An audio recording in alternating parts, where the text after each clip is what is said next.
Sa mundong puno ng mga superhuman, mayroong mga bayani na nagpanatiling ligtas sa lungsod mula sa mga nagpasyang gamitin ang kanilang kapangyarihan para sa kasamaan at sa kanilang pansariling pakinabang. Iniidolo at tinitingala ng mga bata ang gayong mga bayani, na naghahangad na maging katulad nila balang araw, tulad ng ating pangunahing bida, si Johnny Bolt, na nanunood ng paborito niyang palabas sa TV nang dumating ang kanyang ina at inaf ito. Magulo ang buhay ni Johnny dahil sa kanyang feminist single mother, na patuloy ding nag-uuwi ng mga kakaibang lalaki sa gabi. Si Johnny ay pumunta sa kanyang silid kung saan siya ay nag-iisip sa kanyang sarili na isang araw ay makakatakas siya sa lugar na ito. Para mawala sa isip niya ang mga bagay-bagay, nakahanap ng ginhawa si Johnny sa pagbabasa ng kanyang mga comics tungkol sa Utopian, ang kanyang paboritong superhero. Gayunpaman, hindi man lang siya nakakakuha ng 2 minutong kapayapaan habang pumapasok ang kanyang ina sa silid na sinasabing matulog na siya.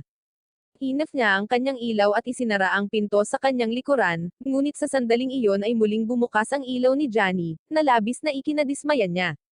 Nangyari ito sa pangatlong beses, dahilan para piliin niya ang karahasan kay Johnny dahil sinisira niya ang gabi niya. Iginiit ni Johnny na talagang sinusubukan niyang huwag sirain ito, at habang tumitindi ang kanyang emosyon, ang bombilya ay nagsisimulang kumutitap, sa kalaunan ay tuluyang nasira at nabasag ang bawat pinagmumulan ng kuryente sa kanyang bahay. Iniisip ng nanay ni Johnny na fuse lang ito at inutusan siyang matulog. Gayunpaman, may kakaibang pakiramdam si Johnny sa loob niya. Nang tingnan ang nabasag niyang bombilya, nagkuryente ito. Kaya pagkatapos ay nag-concentrate siya sa kanyang larwang kotse at sinabi ang salitang on, at sa kanyang pagkabigla, ito ay umilo. Pagkatapos ay sinabi ni Johnny na off, at na-off niya ang mga ilaw. Ginagawa niya ito ng ilang beses bago maunawaan na mayroon siyang mga superpower, at nagulat na mas masaya kaysa dati dahil sa kanyang mga bagong nahanap na kakayahan. Pagkatapos ay sinimulan ni Johnny na paglaruan ang ilaw ng kalye sa labas ng kanyang bahay, at pagkatapos ay ang buong kapitbahayan, hanggang sa huli niyang masira ang bawat pinagmumulan ng ilaw sa lungsod. Pinasabog pa niya ang TV sa ibaba habang nire-rally ang mama niya. Kinaumagahan, sumakay si Johnny sa kanyang bisikleta papunta sa paaralan at nakita ang kanyang matalik na kaibigan, si Tom, na hindi na siya makapaghintay na ipakita ang kanyang superpowers. Dirdiretsong sumulong si Johnny sa trapiko, ngunit ginagamit niya ang kanyang kapangyarihan sa mga ilaw upang makadaan siya ng mabilis na iniwang ganap na tulale si Tom. Sa paaralan, itinuon ni Johnny ang kanyang tingin sa isang bully, isang sikat na lalaki na nagngangalang Dave. Sinadya niyang dumaan sa kanya, at gaya ng inaasahan, iniinsulto siya ni Dave. Hinikayat siya ni Tom na magpatuloy lang sa paglalakad, ngunit hindi napigilan ni Johnny ang kanyang sarili at pinasabog ang kanyang mahalagang kagamitan. Sa totoo lang, may ginawa siyang pabor sa kanya kasi sino namang tao ang magdadala pa ng ganoong bagay sa paaralan ngayong panahong ito. Sa tanghalian, na malinaw na paboritong oras ng araw ni Tom, ipinaliwanag sa kanya ni Johnny ang nangyari kagabi. Sa sobrang pagkasabik, itinanong ni Tom kung ano ang pakiramdam, kung saan ipinaliwanag ni Johnny na kapag may gusto siya, nararamdaman niya ang isang electric shock na dumadaloy sa loob ng kanyang katawan. Sabi ni Tom, alam ko na. Nagising mo ang iyong hero powers. Ipinaliwanag niya na ang mga may superpowers ay nagsimula sa isang maliit na bilang ng mga tao na pumunta sa isang misteryosong isla sa isang barko. Ang mga anak ng mga unang bayani ay mayroon ding mga kapangyarihan, kaya ibig sabihin, si Johnny ay dapat na may ilang dugo na dumadaloy sa kanyang mga ugat. Alam ni Johnny na hindi niya ito nakuha sa kanyang ina, kaya malamang na nakuha niya ito sa kanyang ama, na pumunta upang kumuha ng gatas isang araw ngunit hindi na bumalik. Ipinakita rin sa kanya ni Tom ang isang sikat na larawan ng mga unang bayani na gusto niyang muling likhain, at maaaring nasa front page ng isang magazine balang araw. Sa sandaling iyon, nagpakita ang isang may kulay kahel na babae na nagngangalang Janice na naging crush ni Johnny sa loob ng maraming taon. Napansin niya ang mga superhero na comics sa mesa, at binanggit niya na nakita niya ang flare minsan at nais niyang makatagpo muli ng isang bayani balang araw, na nagpapataas ng asset ni Johnny ngunit hindi nagtagal nang mapansin ng kanyang bully na si Dave na kausap sila ni Janice, at sinabihan siyang lumayo mula sa mga talunang iyon. Nang maglaon, pagkatapos ng klase, pumunta ang dalawa sa arcade, at ginamit ni Johnny ang kanyang kapangyarihan upang airig ang makina upang magkaroon sila ng walang limitasyong pagsubok dito. Habang naglalaro, sinabi ni Tom kung paano makakapasok si Johnny sa Utopian Union of Justice at lumaban kasama ang mga sikat na bayani. Naniniwala si Johnny na ito ang kanyang tunay na calling, at pagkatapos na pag-isipan ito, nagpa siya siyang gawin ang kanyang bayaning pangalan na Electro Boy. Bigla na lang sumulpot si Dave kasama ang mga kaibigan niya, at pinahiya si Johnny sa harap ni Janice na pinagtatawanan siya na talagang nakakasakit kay Johnny na laging mataas ang tingin nito sa kanya. Kapag ang isang malungkot na Johnny ay umuwi, tinanong niya ang kanyang ina kung sino ang kanyang tunay na ama, ngunit pinapanta lang siya nito sa kanyang silid habang abala siya sa pakikipag-usap sa tagapag-ayos ng TV. Sa sandaling makarating si Johnny sa kanyang silid, nagsimula siyang magdisenyo ng isang costume, at sa sumunod na araw sa tanghalian, ipinakita niya ito kay Tom, na sa tingin niya ay hindi kaaya-aya. Kaya bilang ang superhero nerd, sinabi niya kay Johnny na siya mismo ang magdidisenyo nito at ipapakita sa kanya sa arcade pagkatapos ng klase. Si Johnny ay nasa sabik sa kanyang disenyo at hindi makapaghintay na gawin ito. Sa bahay, sumusubok siya sa isang bungkos ng iba't ibang damit sa harap ni Tom. Matapos itong maayos, tinahi niya ang disenyo ng logo sa shirt at sinuot ito. Sa susunod na 2 araw, medyo naging mentor si Tom kay Johnny matapos maging kanyang human punch bag. Sinabi ni Tom na kailangan nilang gisingin ang kanyang espiritu, at dalhin si Johnny sa arcade habang ito ay sarado. Sinabi niya sa kanya na iyon lang ang karatula, kaya inilagay ni Johnny ang kanyang kamay sa kahon ng kuryente ngunit sa huli ay gumamit siya ng sobrang lakas kaya sumabog ang buong karatula. Susunod, sinisikap niyang paliparin si Johnny gamit ang kanyang kapangyarihan dahil nakakalibot ang lahat ng pinakamahusay na bayani sa pamamagitan ng paglipad. Gayunpaman, nakalutang lang si Johnny nang hindi alam kung paano ibabalik ang sarili. Kinabukasan, sinubukan nilang maghanap ng gulo sa kapitbahayan para makapagdebo si Johnny. Gayunpaman, wala talagang nangyayari, at ang chubby na sarili ni Tom ay hindi maaaring makatiis sa pagkain ng candy anumang pagkakataon na makuha niya. Wala pang superhero na nagpakita sa bayang ito, kaya sa halip, nagpa siya silang magdebo sa lokal na pool dahil lahat ay naruroon dahil ito ay malapit ng mag-summer vacation. Pagkatapos ng klase, naghahanda si Johnny para gawin ang kanyang debo bilang Electro Boy, at handa si Tom na may hawak na kamera. Oras na ng palabas, at nakahanda na si Johnny, ngunit biglang naglulunsad ng sarili sa langit, nawalan ng kontrol. Matapos mabawi ang kontrol, bumaba si Johnny kaya nakatingin siya ngayon sa pool. Ang mga tao sa pool ay nagsimulang mapansin siya, at pagkatapos ay ipinahayag ni Johnny ang kanyang sarili bilang Electro Boy. Ipinahayag niya na mula ngayon, pananatilihin niyang ligtas ang kapitbahayan na ito at maiiwasan ang krimen, at ang lahat ng mga bata ay nagsisimulang matuwa. Nakita niya si Janice na nakatingin sa kanya, na nagbigay ng ngiti sa kanyang mata. Gayunpaman, sinimula ni Dave na makilala kung sino siya at sinigaw ang pangalan ni Johnny Bolt. Ito ay nagsimulang magpabalisa kay Johnny, at hindi nagtagal para kina Dave at sa kanyang mga kaibigan na magsimulang manginsulto sa kanya, na tinatawag siyang tol-unan at ang kanyang kasuutan ay hindi maganda. Habang nakikilala rin siya ni Janice, napatiklop si Johnny sa ilalim ng presyon at tuluyang nawala ng kontrol, diretsyong bumagsak sa pool. Ilang segundo ang lumipas, at isang electric surge ang bumagsak na agad na kumuryent sa buong pool ng mga inosenteng tao hanggang sa masawi. Oo, sobra sa pagiging bayani. Ang eksena ay nakakatakot at nagdudulot ng ripple effect ng mga trahedya, habang ang mga tao ay tumakbo palayo kay Johnny. Ito ay ganap na kaguluhan, at napagtanto kung ano ang katatapos lamang niyang gawin, ang puso ni Johnny ay lumaktaw sa isang tibok. Pagkatapos ng buong pangyayari, si Johnny ay nababalisa. Sinubukan ni Tom na pakalmayin siya, ngunit ang pangarap ni Johnny ay maging isang kilalang bayani. Sa kanyang galit, hindi niya sinasadyang nakuryente ang ATM machine, kaya lumipad ang dalawang $50 bill. Pagkatapos ay ginagawa niya ito ng kusa, na ginagawa ang lahat ng gusto niya dahil ang kanyang mga pagkakataon na maging isang bayani ay karaniwang tapos na. Sinabi ni Johnny na siya ay magiging real deal ng pagiging isang super crew. Makalipas ang halos 2 dekada, nakita naming nakakulong si Johnny sa Supermax Prison, na isang bilangguan na partikular na ginawa upang maglaman ng mga kriminal na may mga superpower. Matapos makumplito ang kanyang 8 buwan na pagkakakulong, sa wakas ay pinalaya na si Johnny. Inilabas ng mga gwardya ang restraint ng vest na pumipigil sa kapangyarihan ni Johnny, at sa layuning magbukas ng bagong buhay, tumungo siya sa labasan ng pasilidad ng bilangguan. Sa kanyang paglabas, sinulyapan niya ang mga dekorasyong ipinadala sa loob.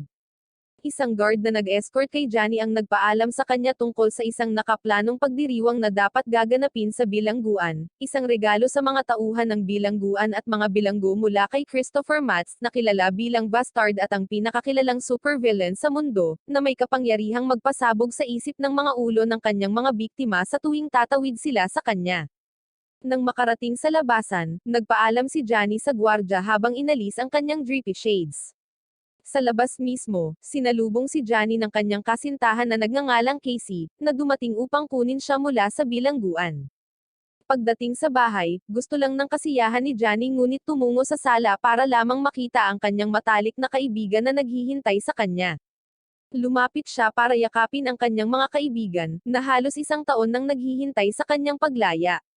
May pizza party hanggang para sa okasyon. Samantala, ang selebrasyon sa Supermax Prison ay pinangangasiwaan ni Christopher Matz. Ang isang bilanggo na natatakot sa mga kakayahan ng Bastard ay nailagay sa lugar nang ipaalala sa kanya ng isa pang bilanggo na may gupit na karenang tungkol sa isang taong tinatawag na Danny. Niloko ni Danny si Matz at nawala. Bilang ganti, pinaslang ni Matz ang lahat ng malapit kay Danny hanggang sa tuluyang nabalisa si Danny. Si Matz, aka ang Bastard, ay isang maalamat na kontrabida na masama at hindi nagpapatawad, at pinatunayan ng isang gwardya na narinig ang bilanggo ang malungkot na kwento ni Danny. Habang pinahihintulutan ng kapangyarihan ni Matz na pasabugan ang mga ulo ng kanyang mga biktima mula sa malayo, maraming pagkasawi na naidulot niya ay hindi kailanman naiugnay sa kanya. Si Matz din ang boss ng pinakamalaking supervillain syndicate na tinatawag na network. Bumalik sa lugar ni Johnny, puspusan pa rin ang party. Sinasali siya ng mga kaibigan niya sa isang heist na pinaplano na nila simula noong wala siya. Ang plano ay isang bagay na hindi pa nila nagawa noon. Ang apat sa kanila ay tatanggo sa 10 tindahan ng alahas sa loob ng 10 minuto. Posible ito dahil ang lahat ng mga tindahan ay malapit sa isa't isa, at bihira ang anumang krimen sa downtown, kaya bihira na makagambala ang mga superhero sa kanilang mga plano. Si Johnny ay humanga sa mahusay na ginawang diskarte. Sa kabilang banda, si Casey, na nakarinig ng buong bagay, ay hindi nalulugod. Si Casey mismo ay nagtatrabaho sa isang kafe, at gusto lang niyang iwan ni Johnny ang buhay ng kontrabida para sa isang normal na trabaho at maging isang normal na lalaki. Gayunpaman, tumanggi si Johnny na magtrabaho sa ilalim ng isang tao. Nagsawa na si Casey sa kanyang mga kaibigan dahil suportado nila ang mga masasamang desisyon ni Johnny, kaya ginagamit niya ang kanyang kapangyarihan sa pagkontrol sa isip para paalisin silang lahat sa bahay. Sa kanilang dalawa ngayon, nagsimulang magsaya sina Johnny at Casey. Samantala, si Mr. Matz na sinalubong ni Salamander, ay ipinaalam sa kanya na naging maayos ang party sa Supermax Prison. Bumalik kay Johnny, sinabi niya kay Casey na malamang nagagawin niya ang heist bukas. Sinubukan ni Casey na kumbinsihin si Johnny, ngunit ipinaliwanag ni Johnny na kailangan nila ng pera dahil sa kanyang pagkakulong. Pagkatapos ay isiniwalat ni Casey sa kanya na ang planong heist ay pinagsama-sama ng network, hindi ng kanyang mga kaibigan. Kaya, ang ilan sa mga heist na kalakal ay ibibigay sa network bilang bayad. Pinaalalahanan ni Casey si Johnny tungkol sa mga makulit na paraan ng network sa pagkuha ng kanilang pera. Sabi ni Johnny, well, kailangan natin ng kaunting excitement, at pumayag si Casey. Gayunpaman, sinabi niya sa kanya na ito ay tungkol sa pagkakaroon ng balanse. Masyadong delikado at hindi sulit ang planong heist, kaya si Johnny, na tila kumbinsido, ay sumang-ayon na hindi niya gagawin ang heist bukas. Well, ang susunod na bagay na makikita natin ay si Johnny na tumungo sa heist, habang siya ay naghahanda upang pagnanakawan ang huling tindahan ng alahas kasama ang kanyang mga kasamahan. Maayos ang takbo ng lahat hanggang sa mapansin nila ang isang napakamahal na bagay, at hindi nila mapigilan ang kanilang mga sarili. Nagpasya silang nakawin din ito, ngunit nalaman lamang nila na nag-overtime sila, at ngayon ay pinupuntahan sila ng mga pulis dahil sa pagtunog ng alarma. Agad silang tumakbo para dito. Sa kanilang pag-alis, ang mga pulis sa malapit ay inalerto, at agad silang kumilos. Sa malapit, isang bukal na pulis na may pagtatangi sa mga supervillain ay agad na nabalisa habang tinatapakan niya ang kanyang accelerator at sumama sa habulan ng pusa at daga. Matapos maabyutan si Johnny, sinubukan ng bokal na pulis na bitagin ang grupo ng mga manloloko sa pamamagitan ng pagdadala ng kanyang sasakyan sa harap nila at pagpapabagal sa kanyang sasakyan, na pinipilit silang ihinto ang kanilang pagtakas. Gayunpaman, nang papalapit na ang opisyal, ginagamit ni Johnny ang kanyang mga kapangyarihan sa kuryente upang sirain ang mga sasakyan ng police squad, na ginawang nabibigo ang kanilang plano na pigilan ang mga ito. Habang si Johnny at ang kanyang mga kasamahan ay nagpapatuloy sa kanilang pagtakas, muli silang humarap sa isang grupo ng mga kotse ng pulis na hamarang sa daan sa unahan. Matapos mablok ng mga pulis ang kanilang paraan sa pagtakas, ginamit ni Johnny ang tulong ng kanyang kasamahan sa koponan, si Transmet, na gumagamit ng kanyang kapangyarihan upang i-teleport silang lahat sa mga sasakyan ng pulis na hamarang sa kalsada. Samantala, si Casey, na nanunood ng balita, ay agad na nakilala si Johnny at nagalit sa kanya dahil sa pagsira sa kanyang pangako na hindi na muling magiging manloloko. Bumalik kay Johnny. Muling ginamit ni Johnny ang tulong ng kanyang kasamahan sa koponan, si Frostbite, upang bumuo ng isang napakalaking ice trail na nagiging sanhi ng mga sasakyan ng pulis na humahabol sa likod nila upang mawala ang kanilang kontrol, at hindi na maipagpatuloy ang kanilang paghabol. Matapos makalayo sa mga pulis, tinanong ni Johnny ang kanyang mga kaibigan kung ang pagnanakaw ay binalak ng network, ngunit hindi nila siya sinagot. Bukod dito, nagrereklamo rin siya na ayaw niyang bumalik sa Supermax, ang kulungan para sa mga kontrabida na may superpower, isang araw pagkatapos niyang makawala dito. Pagkaraan ng ilang sandali, napansin ng mga kontrabida na ang mga cop helicopter ay nagdadala ng isang superhero na kilala bilang Man Mountain. Sinisikap nilang magpatuloy sa pagsulong, ngunit ang Man Mountain ay naging dahilan upang sila ay bumagal. Kinuryent siya ni Johnny, na sinaktan lang siya sa isang segundo, ngunit inaatake din siya ng iba pang mga kontrabida upang talunin siya. Matapos gamitin ng isa sa mga kaibigan ni Johnny, si Kismet, ang kanyang kapangyarihan upang bigyan ng malas ang Man Mountain, ang Man Mountain ay nataman ng mga eroplano at nasunog ng mga mapanganib na kemikal, na nakapagpa-immobilize sa kanya. Matapos talunin ang Man Mountain, patuloy na gumagalaw si Johnny at ang kanyang mga kasama, ngunit muli silang naantala ng bigla ang pagdating ng isa pang superhero na tinatawag na Rubber Ball, na naglalaan pa ng oras upang kumuha ng litrato kasama ang mga tagahanga. Nang makita ang kumpiyansa ni Rubber Ball, sinubukan siyang salakayin ni Johnny ngunit hindi siya nataman dahil sa kanyang nakakabalisa na bilis. Ang determinasyon ng Rubber Ball na pigilan sila ay nakakatakot, sinisira ang anumang bagay at lahat ng bagay sa kanyang landas. Pagkaraan ng ilang sandali, nagawang ibagsak ng Rubber Ball ang motorbike ni Transmet, at pagkatapos mawala ito, agad siyang nag-teleport kay Johnny. Habang sumusulong ang grupo, ang Rubber Ball ay patuloy na walang ingat na nagpapabagsak sa mga gusali upang pigilan ang mga ito. Pagkatapos ng matinding paghabol, sa wakas ay ginamit ni Johnny ang tulong ni Frostbite, na gumagamit ng kanyang kapangyarihan upang lumikha ng isang grupo ng mga nagyayelong haligi. Sa kalaunan, nagawang i-immobilize ni Frostbite ang Rubber Ball gamit ang kanyang mga kakayahan sa pagyayelo. Nang hindi kumikilos ang Rubber Ball, ginagamit ni Johnny ang kanyang shock powers para patumbahin siya, habang dinudurog ni Kismet ang kanyang mga binti bago ipagpatuloy ang kanilang pagtakas. Matapos makalapit sa helicopter na kailangan nila para makatakas sa lungsod, bigla silang na-teleport pabalik sa lungsod ng isang superhero na nagngangalang Praetorian, isang kilalang miyembro ng Union of Justice na karaniwang katulad ng Avengers. Nakuha agad ni Praetorian ang atensyon ng mga bystanders dahil isa siya sa mga pinakakilalang superhero. Siya ay nagtataglay ng 200 iba't ibang kakayahan, ang ilan ay hindi niya alam sa kanyang sarili. Habang nakatayo sa harap ni Johnny, ginagamit ni Praetorian ang kanyang mga kapangyarihan sa pag-clone upang gumawa ng mga duplicate ng kanyang sarili, habang inutusan niya si Johnny at ang kanyang mga kaibigan na sumuko. Ang apat sa kanila ay nagpasya na tumakas, ngunit sa lahat ng mga duplicate ng kanyang sarili, si Praetorian ay maaaring gumamit ng hindi mabilang na bilang ng mga kakayahan ng sabay-sabay. Gaya ng inaasahan, isa-isang walang awang tinatalo ni Praetorian ang mga kaibigan ni Johnny. Si Johnny, na siyang huling natitira, ay tinawag si Praetorian para sa kanyang hindi patas na paggamit ng 4 na clone laban sa kanya. Kaya para maging patas ang laban, inilabas ni Praetorian ang lahat ng kanyang mga clone, ginagawa itong 1 versus 1 laban sa kanya at kay Johnny. Gayunpaman, dahil sa pagbabago ng puso, tinatanaw ni Praetorian ang mga krimen ni Johnny, habang naaawa siya sa kanya matapos malaman na si Johnny ay nahuli pagkatapos lamang makalaya sa bilangguan sa loob ng isang araw. Matapos bigyan ng babala si Johnny at ang kanyang mga kaibigan, lumipad si Praetorian mula sa eksena. Ilang sandali pa, dumating si Casey at sinabihan si Johnny na magmadali sa loob ng sasakyan. Sa sandaling iyon, napagtanto ni Johnny na ang pagbabago ng puso ni Praetorian ay talagang ginagamit ni Casey ang kanyang kapangyarihan sa pagkontrol ng isip sa kanya. Lahat ng mga kaibigan ni Johnny ay humanga sa kamanghamanghang pagpapakita ng kapangyarihan ni Casey. Gayunpaman, ipinaalam ni Casey sa kanila na kontrolado lamang niya si Praetorian dahil sa swerte, dahil nakakakuha si Praetorian ng mga bagong kapangyarihan tuwing ibang araw. Walang sinasabi kung anong mga kapangyarihan ang mayroon siya or makukuha niya pabor sa kanya. Pinagalitan silang lahat ni Casey dahil sa pagiging walang ingat sa heist.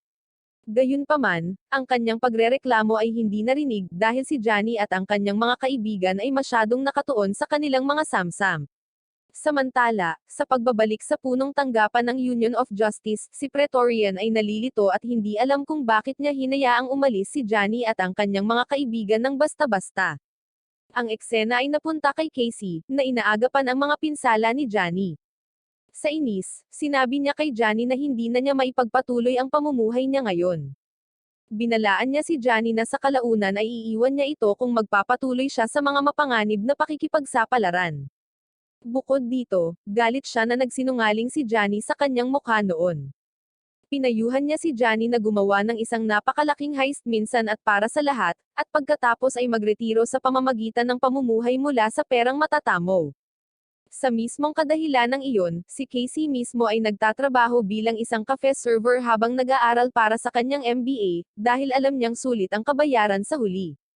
Tinanong siya ni Johnny kung makakahanap pa sila ng napakagandang trabaho. Nang makita ang pagpayag ni Johnny na lumahok sa kanyang mga kagustuhan, nagsimula si Casey sa pamamagitan ng pagpapalam sa kanya tungkol sa The Hit, na isang kilalang kriminal sa nakaraan. Ninakawan ng Hit ang maraming mga bangko at tindahan, ngunit hindi siya nakapaslang ng sino man sa kanyang buong pagtakbo bilang isang kriminal. Ang Hit ay isang buhay na alamat na pinag-uusapan pa rin sa buong dekada. Ang lalaking iyon din ang dating guro ni Casey. Sinabi ni Casey kay Johnny na ang The Hit ay nagtitipon ng isang team para sa isang malaking trabaho na hiniling ng isang kliyente sa ibang bansa. Ayon sa trabaho, kailangan nilang mabawi ang isang bagay na ninakaw mula sa kliyenteng iyon. Para sa nag-iisang trabaho, ang koponan ay babayaran ng $50 million. Ang karaming pera lamang ay sapat na upang matugunan ang kanilang mga pangangailangan sa mahabang panahon. Sumasang-ayon si Johnny sa trabaho, dahil sinusuportahan din ni Casey ang ideya. Kinabukasan, pumunta sina Casey at Johnny sa Chicago para makipagkita sa The Hit. Dinala ni Casey si Johnny sa dry cleaning shop ng The Hit para sa nakaayos na pagkikita. Binati ng The Hit, na kilala rin bilang Carmen, si Casey at natutuwa siya na tinanggap niya ang alok nito. Inihayag ni Carmen na nagbukas siya ng dry cleaner shop para magmukhang ordinaryo. Ginulat din niya si Johnny sa pagsisiwalat na alam niya ang electric superpower ni Johnny noon pa man. Habang naglalakad sila sa hallway, napansin ni Johnny ang ilang lumang kagamitan na naka-frame sa dingding.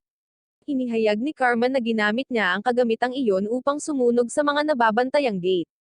Nalaman ni Johnny na si Carmen ay walang anumang superpower at sa katunayan ay umasa sa kanyang kagamitan. Ibinaling ni Johnny ang kanyang atensyon sa mga naka-frame na artikulo sa pahayagan, na nagsasaad tungkol sa pag-aresto sa Hit sa maraming pagkakataon.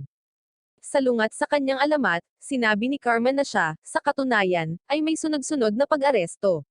Gayunpaman, nasiyahan siya sa pagsasamantala sa alamat tungkol sa kanyang sarili na lumikha ng isang imahe ng kanyang pagiging isang quote-unquote supervillain sa karaniwang populasyon. Tinawag ni Johnny si Carmen dahil sa pagiging manloloko. Hindi tulad ni Carmen, nagustuhan ni Johnny ang pagkuha ng aktwal na mga panganib nang hindi gumagawa ng mga kasinungalingan tungkol sa kanyang sarili. Hinakay ni Carmen sina Johnny at Casey sa kanyang opisina kung saan naroon ang lahat ng iba pang miyembro ng team. Sinabi ni Carmen na nagtipon siya ng isang pangkat ng mga hindi kilalang kontrabida upang hindi sila makihalubilo sa network. Ang isa sa mga miyembro, na tinatawag na Ghost, ay napagtanto na ang kanilang koponan ay malapit ng kumuha ng isang trabaho na napakahirap na kahit na ang network ay hindi ito kinuha. Tinawag ng Ghost si Johnny na isang perpektong hindi kilalang kontrabida para sa trabaho. Isinasaalang-alang ito ni Johnny bilang isang insulto sa kanyang kontrabidang trabaho at nagpapatuloy siya sa pagharap sa mukha ng lalaki. Ang Ghost ay patuloy na pinupukaw si Johnny, na humantong kay Johnny na ipakita ang kanyang kapangyarihan sa lahat ng naruroon. Nagdudulot ng blackout si Johnny sa mga kalapit na lugar. Ang Ghost pagkatapos ay nagpapatuloy upang ipakita ang kanyang kapangyarihan, na nagpapahintulot sa kanya na dumaan kay Johnny ng madali. Gaya ng iminungkahi ng kanyang pangalan, nakokontrol ng Ghost ang kanyang bigat ng katawan, na nagpapahintulot sa kanya na dumaan sa mga bagay. Noong nakaraan, ang Ghost ay inatake ng ilang mga bilanggo nang siya ay nailigtas ni Carmen, na nag-alok na hayaan siyang sumali sa kanyang grupo. Sa kasalukuyan, ipinagpatuloy ni Carmen ang pagpupulong sa pamamagitan ng paglalahad ng mga detalye ng misyon. Ang misyon ay nahahati sa dalawang bahagi. Ang unang bahagi ay para sa kanila na iligtas ang isa pang miyembro ng koponan, na mahalaga para sa ikalawang bahagi ng misyon. Ang miyembrong iyon, na pinangalanang TK Makabe, ay nahuli ng superhero na si Gladiator nang matuklasan siyang gumagawa ng pandarambong. Siya ay dadalhin sa Supermax Prison sa pamamagitan ng eroplano. Kaya naman, kailangan nilang iligtas si TK Makabe bago siya makarating sa bilangguan. Kinikilala ni Johnny si TK Makabe bilang isang dating kaibigan, at naaalala niya si TK Makabe na may malakas na kapangyarihan. Gayunpaman, naniniwala siya na ang pagpunta sa Florida upang iligtas si TK Makabe ay magiging napakamahal. Pinapanatag ni Carmen si Johnny at ang isipan ng iba pang mga kasamahan sa koponan sa pamamagitan ng pagbubunyag na sasagutin ng kliyente ang lahat ng gastos. Bukod dito, habang naghahanda si Mats na ibigay ang kontrol ng network kay Salamander, ang network ay nasa hiatus. Nangangahulugan ito na pansamantalang mawawala ng bisa ang panuntunan ng network sa pagkuha ng mga bayarin mula sa mga supervillain. Habang tinitiyak sa koponan ang tungkol sa pagbabayad na kanilang makukuha, sinabi ni Carmen na ihahayag niya ang ikalawang kalahati ng misyon pagkatapos makumplito ang una. Kinabukasan, pumasok si Carmen sa isang rental shop ng eroplano, dumiretso sa reception ngunit sinabihan na kailangan niyang hintayin ang kanyang Cessna. Gayunpaman, pumasok si Johnny na nagsasabing kailangan nilang tumawag sa 911 dahil may nahuli ang propeller ng Cessna. Umalis ang receptionist at gayon din sina Carmen at Johnny, lumampas sa lalaking napaslang ng maliit na eroplano. Naglakad sila papunta sa isang mas malaking eroplano, at pumasok sa loob kung saan naghihintay na sa kanila si Ghost. Sumama sa kanila sa eroplano ang Diesel brothers sina Sammy at Rudy, excited na umalis. Sinamahan ni Johnny si Carmen sa cockpit, habang naghahanda silang umalis at binigyan sila ng green signal para umalis. Sinabi sa kanya ni Carmen na huwag mag-alala, ngunit sinabi ni Johnny na nabubuhay siya para sa ganoong uri ng bagay. Ibinigay niya sa kanya ang manual ng eroplano kasama ang mga cable para matutunan niya ang mga ito, at pinayuhan siyang huwag ikumpara ang kanyang kapangyarihan sa ibang tao dahil mababalisin niya ang kanyang sarili. Sinabi niya din sa kanya na ang pinakamahusay ay upang mahanap ang kanyang sariling estilo. Sa eroplano, isang Supermax guard ang nakaramdam ng kaunting power surge habang lumipad si Carmen sa itaas ng kanilang eroplano. Tinanong ni Carmen si Johnny kung maaari niyang i-deactivate ang restraint device na nakay TK Makabe, ngunit sinabi ni Johnny na imposible ito. Naghahanda ang crew para sa Plan B habang sinubukang makipag-ugnayan ng Supermax plane. Na-deactivate ni Johnny ang kanilang mga comms, habang sina Ghost at dalawang iba pang miyembro, na kilala bilang Diesel Brothers, ay itinapon ang kanilang mga sarili sa Supermax plane. Ang kanilang pagsigaw ay nag-aalerto sa Gladiator, nagulat na nanunood habang ang isa sa mga kapatid na lalaki, na pinangalanang Sammy, ay itinapon ang sarili sa isang propeller. Sinubukan ng nakatatandang kapatid na si Rudy na salakayin ang Gladiator ngunit nakatanggap siya ng suntok sa mukha, na nag-dislocate sa kanyang panga. Ngunit sinabi niya kay Ghost na naalis na niya ang Gladiator. Lumipad si Ghost pababa sa Supermax na eroplano, at naghahanda na salakayin ang mga gwardya sa loob ng eroplano. Sinabi ng mga piloto na kailangan nilang makarating sa Supermax ng mas mabilis hanggat maaari at magsimulang lumipad. Tinanong ni Carmen si Johnny kung maaari niyang pabagalin ang mga ito, na sinabi niyang magagawa niya. Ito ay nangangailangan ng maraming konsentrasyon, ngunit sinabi ni Johnny na iyon ay balewala lang, at binanggit din na hindi siya makaisip ng isang mas mahusay na paraan upang ipakita ang kanyang estilo. Nakipag-away si Rudy sa Gladiator ngunit ibinaba, habang sinabihan na ang mga taong tulad niya ay walang silbi ng walang kapangyarihan dahil wala silang disiplina. Sinusubukang buksan ni Ghost ang lock habang sinusugod ng mga guards. Gayunpaman, sinabi ni Carmen kay Johnny na ang Ghost ay isang sikat na safecracker. Hindi mabuksan ni Ghost ang lock ni TK Makabe, kaya sinabihan sila ni Carmen na lumipat sa Plan C, na sinasabi nilang wala. Sinabihan ni Johnny si Carmen na paliparin sila palapit sa Supermax plane at nagawang eye-off ito. Ang eroplano ay nagsimulang bumagsak ng mabilis kasama sina Carmen at Johnny na humahabol dito. Habang bumabagsak ang Supermax na eroplano sa lupa, sinabi ni Johnny kay Ghost na wala siyang magagawa ng mapagtanto ni Carmen kung ano ang kanyang sinusubukan. Sinabihan ni Ghost ang mga guard na makipagtulungan dahil lahat sila ay masasawi maliban sa kanya kung sila ay bumagsak. Nakipagtulungan ang gwardya at ginamit ni TK Makabe ang kanyang kapangyarihan para pigilan ang pagbagsak ng eroplano. Nagdiriwang ang lahat at pinaalis ni TK Makabe ang lahat ng mga gwardya sa eroplano. Tinanong ni TK Makabe kung kasama nila si Johnny at nagsama-sama silang lahat para umalis. Binati ni Carmen si Johnny, Casey, Ghost, TK Makabe, at ang Diesel Brothers sa isang mahusay na trabaho at sinabi sa kanila na kailangan nila ng isa pang tao para sa susunod na bahagi ng trabaho. Sinabi niya sa kanilang lahat na mapanganib ang trabaho, ngunit mayroon siyang plano, na sa susunod na araw. Sinabi sa kanila ni Carmen na kailangan nilang magpasya kung sila ay sasama or hindi. Sinabi ni Casey kay Carmen na kahit na ang lahat ay sasama, kung may mali, siya ay hindi sasama. Tinanong ni Johnny kung sino ang target, na sinabi ni Carmen na makikita mula doon. Napagtanto ni Casey na gusto ni Carmen na pumasok sila sa Union of Justice. Iniisip ng mga villains na nasaran ng isip si Carmen, at gusto nang huminto sa trabaho dahil ito ay masyadong mapanganib. Ang Diesel Brothers at si TK Makabe ay naghahanda ng umalis nang sabihin sa kanila ni Carmen na ang Brainwave, isa sa mga bayani, ay maaaring magbasa ng mga saloobin at malamang na naruroon sa loob ng wala pang isang minuto mula nang mabasa niya ang kanilang mga iniisip. Napahawak si Ghost sa ulo ni Carmen habang sinusubukang i-clear ni TK Makabe ang kanyang iniisip. Sinabi ni Casey kay Carmen na sabihin lang sa kanila kung ano ang gusto niyang sabihin, at itinuro niya na wala si Brainwave ngayon at nasa Beijing. Sinabi ni Johnny kay TK Makabe na hindi makuha ni Carmen ang ibang lalaki sa telepono, kaya dadalhin niya sila sa susunod na bahagi ng plano. Pinag-uusapan nila ang tagal nila sa Supermax kung saan hindi nakita ni TK Makabe ang kanyang kapangyarihan, at inaalala kung paano sila nagkakilala sa Supermax. Sinabi sa kanya ni TK Makabe ang tungkol sa gwardya na pumaslang ng isang kontrabida, at si Johnny ay nagsimulang pumalakpak habang ang iba pang mga kontrabida ay nagsimulang gawin ang parehong bagay, karaniwang sinasabi sa bantay na siya ay isang assassin. Sinabi nila na ayaw nilang pumunta sa Supermax at lahat sila ay bumalik sa loob. Sinabi ni Carmen at ng Diesel Brothers na lahat sila ay sasama at sinabi ni Carmen kay Casey na kikita sila ng 50 milyon. Lahat ng kontrabida ay nasa sabik dito, ngunit tinanong ni Ghost kung ano ang tunay na plano. Sinabi sa kanya ni Carmen na magnanakaw sila ng helmet ni Count Orlok na isang maalamat na super kontrabida mula sa Romania at naging sponsor nila.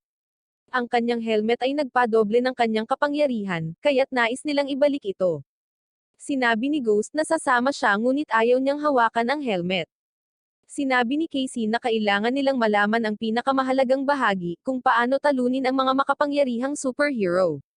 Ngunit sinabi ni Carmen na naisip niya ang lahat. Sinabi ni Carmen kay Casey ang plano, at sinabi ni Johnny na kahit ang network ay hindi maglalakas loob na salakayin ang Union of Justice. Idinagdag ni Ghost na ang Bastard ay naghahanda ng magretiro. Sinabi sa kanila ni Carmen na kung mabilis silang lumipat, mayroong isang malaking pagkakataon na hindi nila kailangang humingi ng pera sa network. Sinabi ni Johnny kay Casey na sasama siya at sinabi sa kanya na kailangan nilang gawin ito, ngunit tumanggi si Casey. Tinanong niya kung nasaan ang huling miyembro at sinabi ni Carmen na tatawagan niyang muli si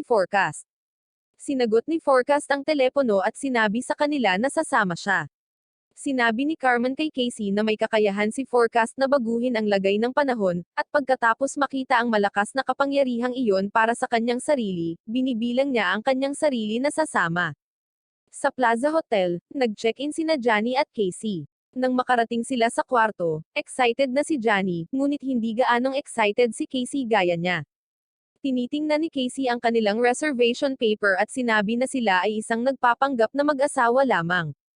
Gayunpaman, sinabi ni Johnny na ang susunod na araw ay maaaring maging totoo dahil mababago nito ang lahat para sa kanila.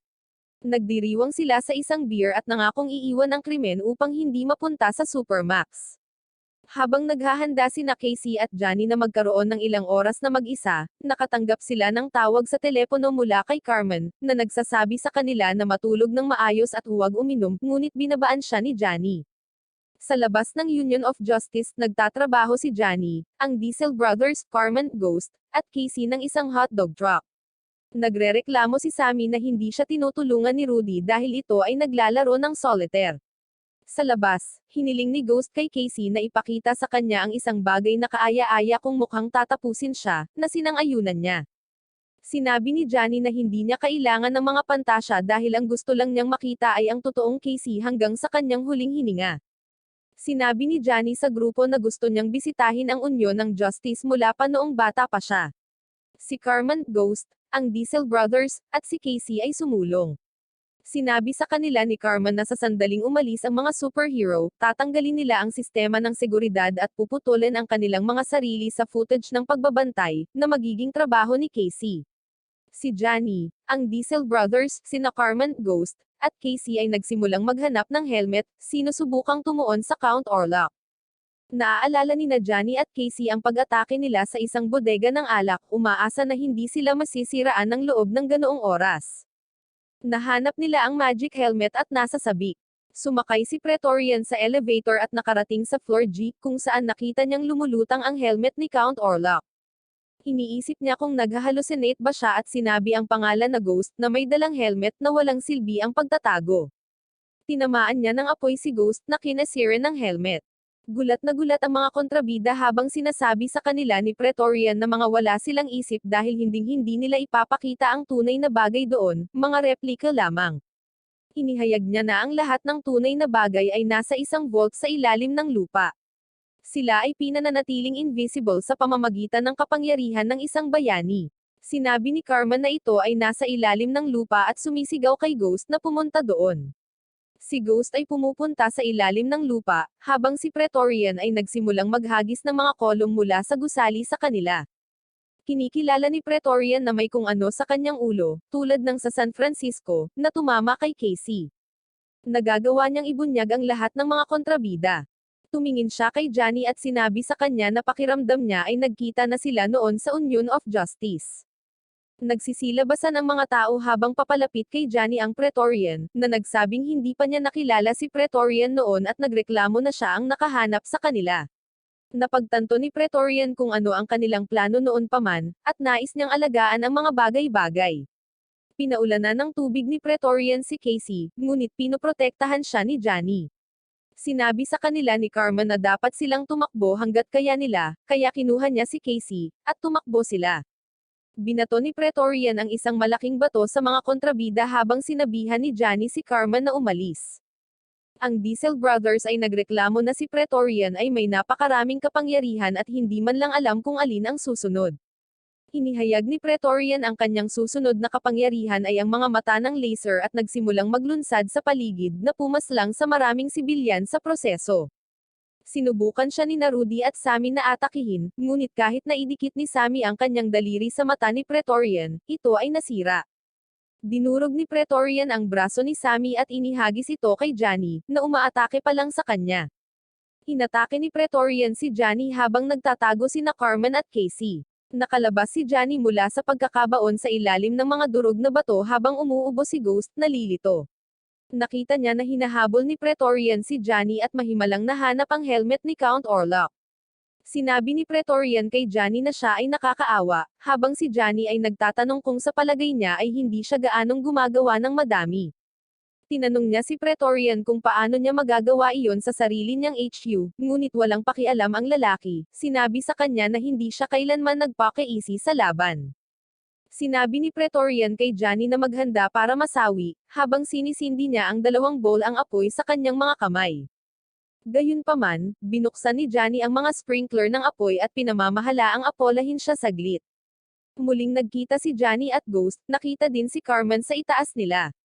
Sinabihan niya si Ghost na isuot ang helmet at sabihin ang mga magic na salita, ngunit tumanggi si Ghost dahil sa reputasyon ng helmet na isinumpa. Pagkatapos ng kaunting pagkumbinsi, pumayag si Ghost na gawin ito, ngunit walang nakakaalam ng spell.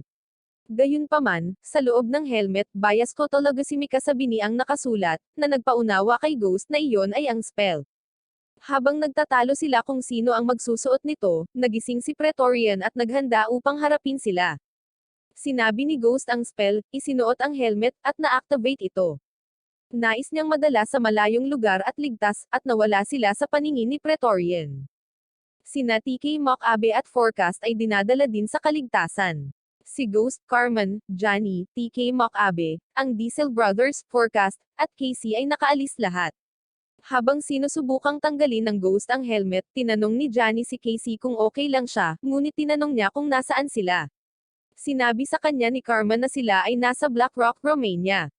Sinabi ni Casey kay Johnny na masyadong close call iyon, ngunit masaya silang lahat na naging matagumpay sila sa huli. Isang mayordomo ang lumapit sa mga crew at sinabihan silang mag-ayos ng sarili sa bahay. Sinabi ni Carmen na marahil ay dapat na silang magsimulang magdiwang gamit ang isang toast kung saan sinasabi nila na ang pagbabalik ni Orlok ay ang pinakadakilang supervillain kailanman, na hindi mapigilan kahit ng network. Sumang-ayon ang mayordomo at sinabi sa kanila na inimbitahan silang lahat na maging bahagi ng bagong syndicate na natatandaang narinig ni Casey. Sinabi sa kanila ni Carmen na nauna na ang syndicate sa network at si Casey ay umalis para maligo. Sinabi ni Carmen sa grupo ang tungkol sa syndicate na nabuo ni The Hit, Count Orlok at ng Bastard.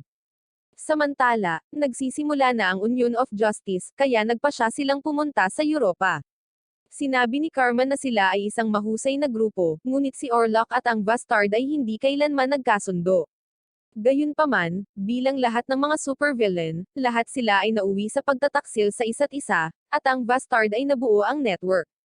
Pagkatapos, ang kastilyo ay naging isang club at isang studio ng pelikula. 30 taon na ang nakalipas mula noong itinatag ang syndicate. Lumabas si Casey sa batya ngunit binabantayan siya ng isang taong may gusto sa kanyang katawan. Pumasok si Casey sa silid kung saan nakita niyang lasyang na ang lahat. Tumunog ang doorbell, at tuwang-tuwa ang Diesel Brothers sa pagdating ng pizza doon. Gayunpaman, habang binubuksan ni Rudy ang pinto, sinuntok siya ni Praetorian sa mukha, na nagpatigil sa kanilang lahat sa paggalaw. Tumawa siya at sinabi sa kanyang amo na malinaw ang lahat. Ang Bastard ang kanyang amo, ay pumasok at gustong malaman kung naantala niya ang isang pagdiriwang. Sinabi niya kay Carmen na hindi siya makapaniwala sa kanyang pinagtataguan, at sinabi ni Praetorian na malamang na hindi sila makapaniwala na ang isang superhero na tulad niya ay may kasamang kontrabida na tulad niya, at ipinahayag na siya ay isang double agent. Sinabi ng Bastard na hindi niya akalain na ang Hit ay muling makakasama ni Count Orlok, at sinasabi sa kanila na ang kanilang pag-uugali ay kailangang ituwid. Sinabi ni Praetorian na alam nila kung nasaan sila dahil sumigaw si Carmen ng The Rock bago sila mawala. Humanga si Praetorian sa kapangyarihan ng helmet ni Count Orlok ngunit sinabi ng Bastard na hindi ito dapat maliitin at idinagdag na kahit na malapit na siyang magretiro, kailangan niyang protektahan ang network. Sinabi sa kanila ni Praetorian na kailangan nilang bigyan sila ng higit sa karaniwang 30% dahil hindi sila makapag-operate mula sa likuran ng network. Sinabi sa kanila ng Bastard na kukunin niya ang lahat, at idinagdag na ang pagkakanulo ay nangangailangan din ng karagdagang pagbabayad sa dugo. Sinabi niya na karaniwan ay tatapusin niya ang isang miyembro ng pamilya, isang kaibigan, or isang kasintahan, ngunit wala siya sa mood. Habang pinagmamasdan sila, pinapasabog ng Bastard ang ulo ng butler. Napunta ang pizza sa harap ng pintuan, at ipinakita ni Orlok ang kanyang sarili, na nagsasabi na siya ay nagtatago sa atap. Hindi niya nakikita ang Bastard na nakatayo sa likuran niya at tinanong kung nasaan ang helmet niya. Lumingon siya at nakita ang Bastard na nagsasabi sa kanya na ayaw niya sa mga sorpresa. Siya ay nagulat na ang bastard ay naroon at nagsimulang sumigaw, ngunit ang bastard ay pinapasabog din ang kanyang ulo. Si Praetorian at ang bastard ay lumayo dala ang lahat ng pera, ngunit bago siya umalis, sinabihan sila ni Praetorian na huwag sabihin sa sino man ang nangyari, kung hindi, tatapusin nila sila. Binuksan ni Johnny ang TV, kung saan lumalabas ang balita tungkol sa pag-atake sa Union of Justice na nagsasabing nabawi ni Praetorian ang helmet ni Count Orlok. Malungkot na nakatingin si Johnny habang umiinom. Ang Diesel Brothers, TK Makabe at Carmen, ay nalulungkot din, habang ang Ghost ay nagsabi na wala silang magawa sa helmet ngayong nasawi na si Orlok, at sinabi ni TK Makabe na sina Bastard at Praetorian ay sobra-sobra para sa kanila upang harapin. Nagreklamo si TK Makabe na masama ang koponan, ngunit ipinaalala ni Johnny sa kanya na iniligtas nila siya. Sinubukan ni Ghost na umalis at nagpasalamat kay Carmen sa pagbibigay ng pag-asa, ngunit binato siya ni Sammy ng palakol. Kapag ibinalik niya ito, sabay-sabay siyang inatake ng Diesel Brothers. Si Forecast ay nagpapaulan sa tuktok ng laban, na ginagawa silang maghiwalay. Pagkaraan ng ilang sandali, sinabi sa kanya ng bartender na si Carmen ay isang matandang mahinang lalaki habang natutulog siya sa bar, ngunit sinabi ni Johnny na ang pagnanakaw ay dapat na maging mas mahusay kaysa sa binalak at ang pinakamalaking bagay na nagawa ng hit. Walang pakialam ang bartender at hiniling sa kanya na bayaran ang mga inumin ni Carmen, kaya pumunta si Johnny sa isang ATM at nag-withdraw ng pera. Maya-maya, sumakay sina Johnny at Casey sa kanilang sasakyan, ngunit ang babae ay tahimik at walang ganang makipag-usap. Nang pumarada sila, umiyak si Casey at sinimulang suntukin ang kotse, at niyakap lang siya ni Johnny. Sa sandaling lumakad sila sa labas, lumuhad si Johnny, na sinasabi na kahit na hindi sila maaaring maging kontrabida, nais niyang makasama siya at nais na bumuo ng isang buhay sa hinaharap kasama niya, na gumagawa ng isang singsing mula sa kuryente. Sinabi ni Casey na oo habang nakangiti, at pareho silang nag-kiss. Isang araw bago ang kanyang kasal, nagahit at binuksan ni Johnny ang pinto, walang nakitang tao doon.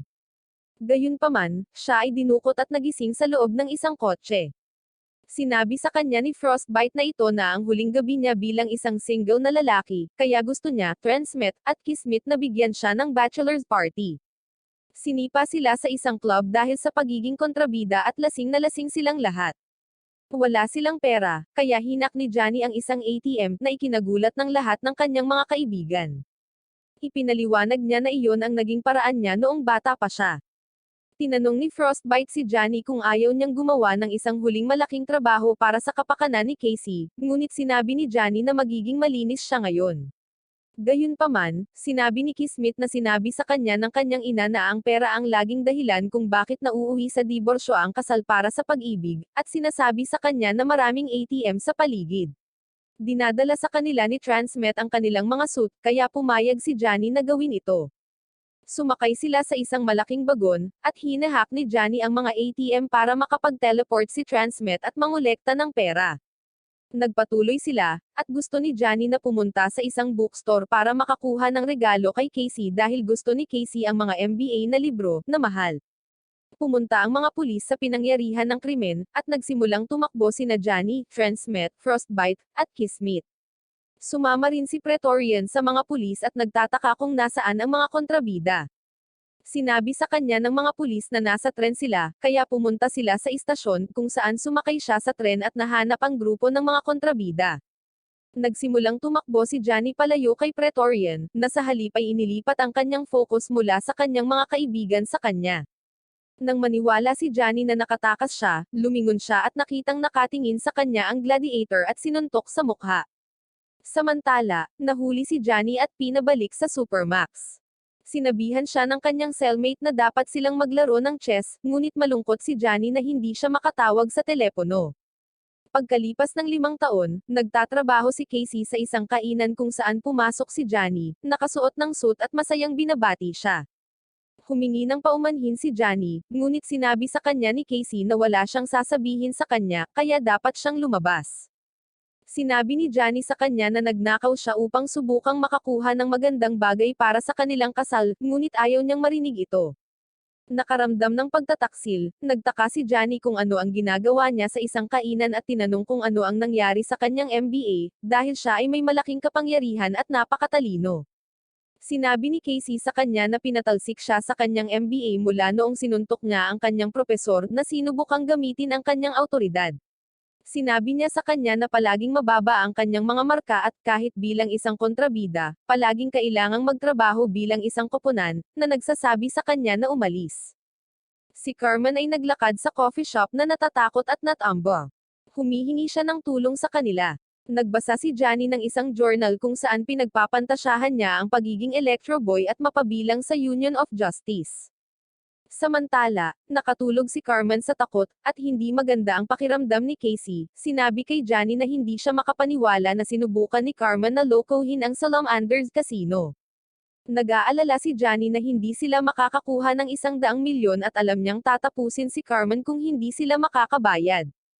Sinabi ni Casey na ang tanging pagpipilian nila ay ang paalisin siya ng bansa, ngunit sinabi ni Johnny na nakakuha siya ng impormasyon sa Supermax ngunit hindi siya pakikinggan ni Casey at sinabihan siyang lumabas. Gayunpaman, hindi iniisip ni Johnny na iyon ang alam niyang gagawin ni Carmen. Si Johnny ay patuloy na nagbabasa tungkol sa Electro Boy at nakangiti habang nagre-reminisce. Bumisita sina Carmen at Johnny kay Ghost na nagsabi sa kanila na hindi siya makakatulong dahil ang bawat trabaho ni Carmen ay laging nauuwi sa isang sakuna. Gayunpaman, sinabi sa kanya ni Carmen na hindi niya ito ideya kundi kay Johnny. Sinabi sa kanila ni Ghost na hindi na siya kontrabida at maganda na ang trabaho bilang arkitekto. Hiniling sa kanya ni Johnny na gawin ito para kay Carmen, kaya nag-aalok si Ghost na tulungan siyang manirahan sa labas ng bansa bilang isang paraan ng pasasalamat sa lahat ng nagawa niya para sa kanya noong nakaraan. Umalis si TK Makabe sa kanyang trabaho ngunit sinabihan na kailangan niyang mag-unload ng isang truck. Ginagamit niya ang kanyang kapangyarihan para mas mabilis itong mag-unload, ngunit nagalit sa kanya ang kanyang amo, na sinasabi sa kanya na hindi niya magagamit ang kanyang kapangyarihan. Gayunpaman, sinabi sa kanya ni TK Makabe na ang kanyang asawa ay tatanggalin sa trabaho kung hindi siya makauwi sa tamang oras. Sinabihan siya ng kanyang amo na ibalik ang lahat at i-discarga ito muli, ngunit dumating si Johnny at sinabi sa kanya na mukhang kailangan niya ng bagong trabaho. Sinabi sa kanya ni TK Makabe na kailangan niyang umiwas sa gulo. Si Forecast ay nagpapaulan para bumili sa kanya ang mga tao ng payong. Nilapitan siya ni Johnny at alam niyang pinupukaw niya ang lahat ng ulan. Ang Diesel Brothers ay nasa isang hole na labanan, na sa tingin ni Carmen at Johnny ay hindi maganda. Sa laban, sina Rudy at Sammy ay nanalo, at naniniwala si Johnny na tiyak na kakailanganin niya ang kanilang tulong upang gumana ang kanyang plano. Sina TK Makabe, Carmen, ang Diesel Brothers Ghost, at Forecast lahat ay sumali kay Johnny, na nagsasabi sa kanila na ang alamat ng Electro Boy ay magsisimula na. Pumasok si Casey sa silid at sinabi kay Johnny na mas mahusay na gumana ang kanyang plano. Umiinom si Johnny, habang sinasabihan siya ni Casey na sabihin na lang sa kanila kung sino ang target. Sinabi sa kanya ni Johnny na malalaman niya sa lalong madaling panahon, ngunit kailangan nila ng isa pang miyembro ng koponan. Nagising si Carmen nang banggitin ni Casey na ang target ay naruroon. Binati ni Johnny si Glendon, na nagsabi sa kanya na hindi siya makapagpasya kung ano ang isusuot para sa kanilang pagkikita. Sinabi sa kanya ni Johnny na sa palagay niya ay mas maayos siya kapag nagsusuot siya ng suot na mas mahigpit. Tinanong ni Glendon kung ano ang ibig niyang sabihin doon, at sinabihan siya ni Johnny na maupo, tinawag siyang gladiator. Binanggit ni Ghost na si Johnny ay balisa, ngunit sinabi sa kanya ni Johnny na alam niya kung sino siya salamat sa Supermax at alam din na ginugol niya ang oras sa panloloko sa kanyang asawa, na ikinagalit ni Gladiator. Ngunit nagbanta si Johnny na magpadala ng isang intimate na larawan kung may gagawin siya sa kanya. Nagtanong si Gladiator kung ano ang gusto niya, at si Johnny ay humingi ng tulong sa isang heist na lalong ikinagalit niya, na nagsasabi na ang pagtatrabaho para sa kanya ay hindi magiging makabuluhan sa kanya. Sinabi sa kanya ni Johnny na ang heist ay nasa isang isla sa timog ng Japan, na hindi limitado para sa Union of Justice at sa network. Nagtataka si Gladiator at ang lahat ng mga kaibigan ni Johnny kung talagang gusto niyang salakayin si Bastard, ngunit binanggit ni Johnny na naroon din si Praetorian, na nagdulot ng interes ni Gladiator. Sinabi sa kanya ni Johnny na si Bastard ay nag-e-enjoy sa kanyang pagre-retiro, na nagbukas ng Casino Grand Granite. Sinasali ni Ghost ang kanyang sarili, ngunit sinabi ni Casey sa kanya na maaari itong gumana hanggat makapasok sila nang hindi napapansin.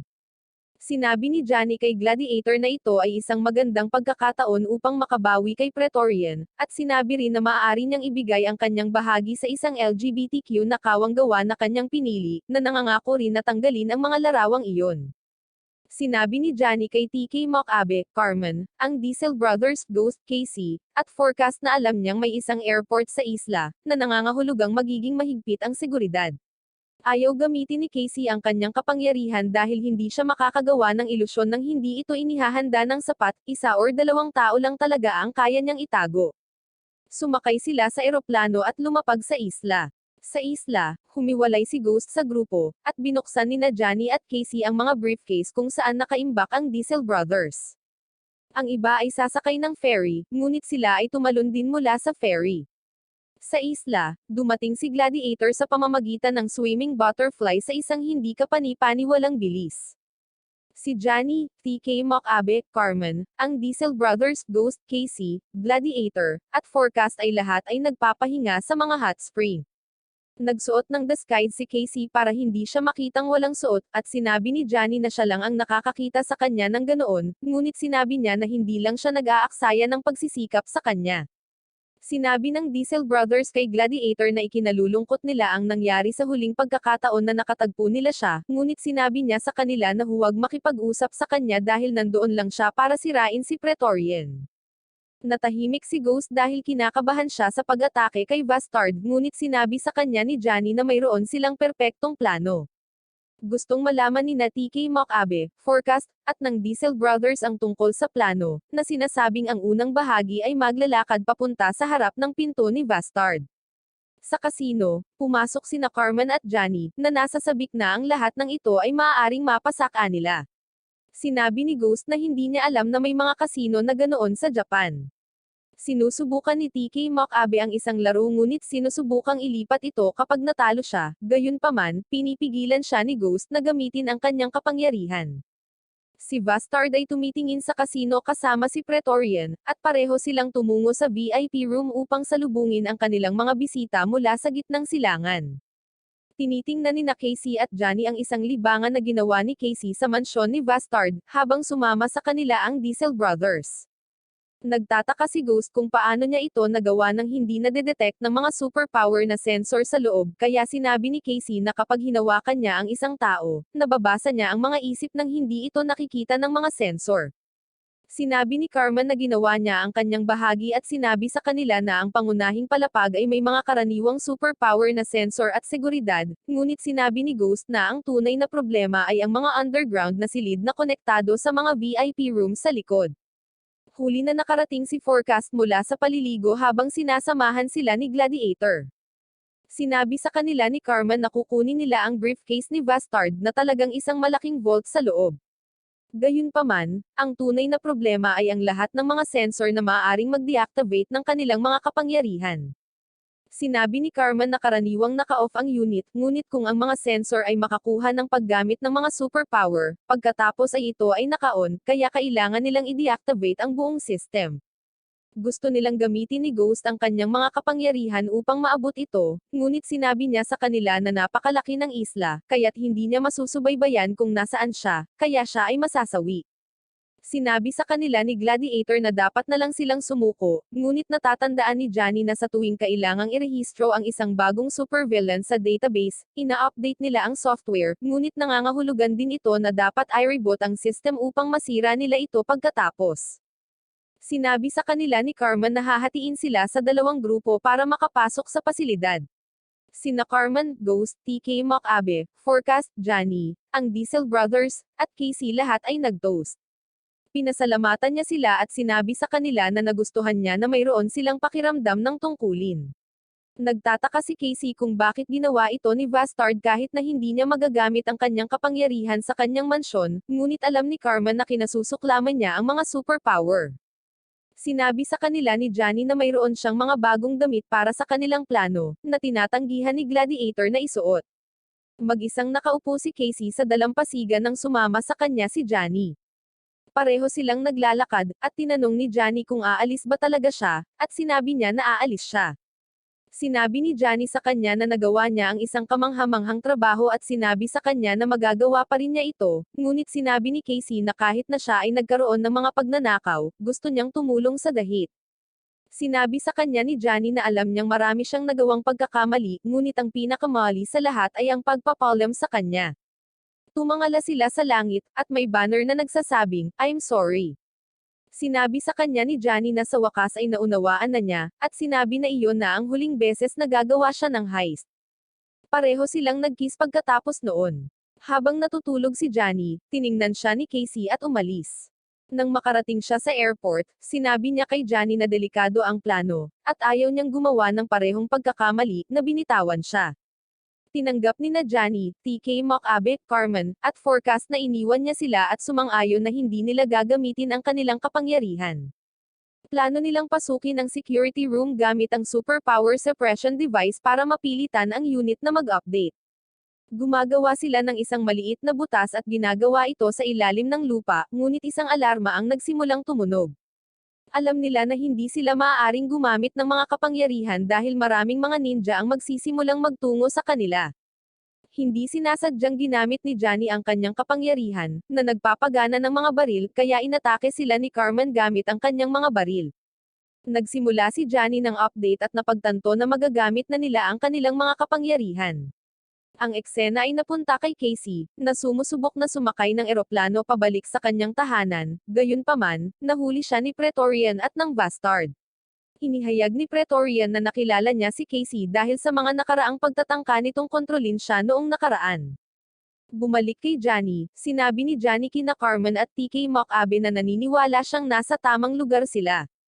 Sumama sa kanila ang Diesel Brothers, Gladiator, at Ghost.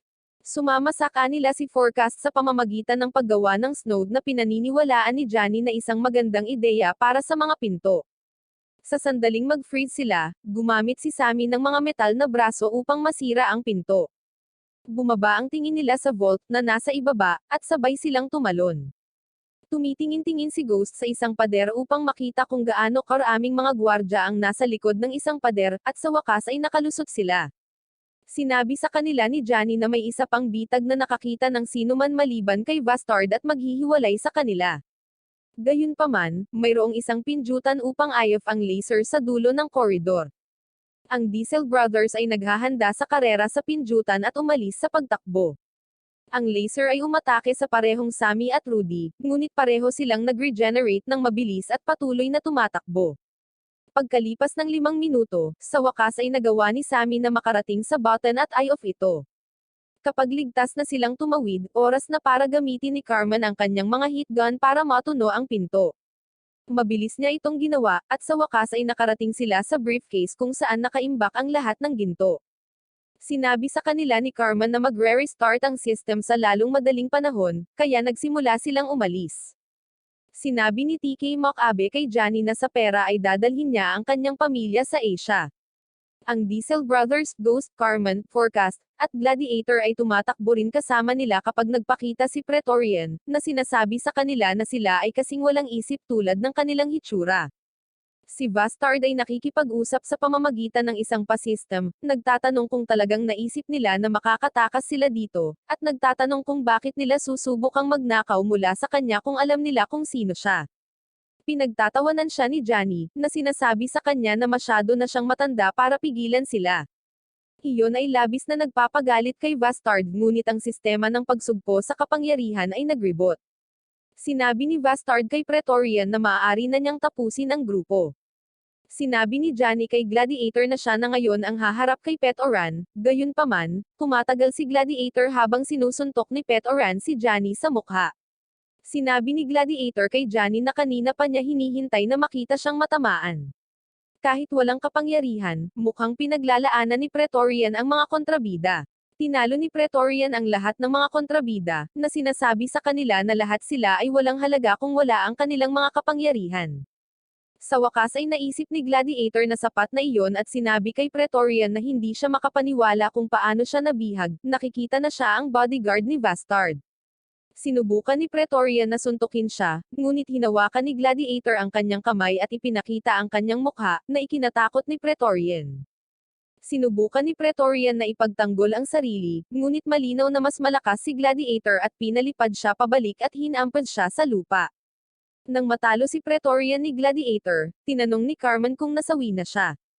Sinabi ni Johnny kay Gladiator na hindi siya dapat tapusin dahil hindi nila gagawin iyon, ngunit sinabi ni Gladiator na iniwan lamang siya ng ilang pinsala sa utak.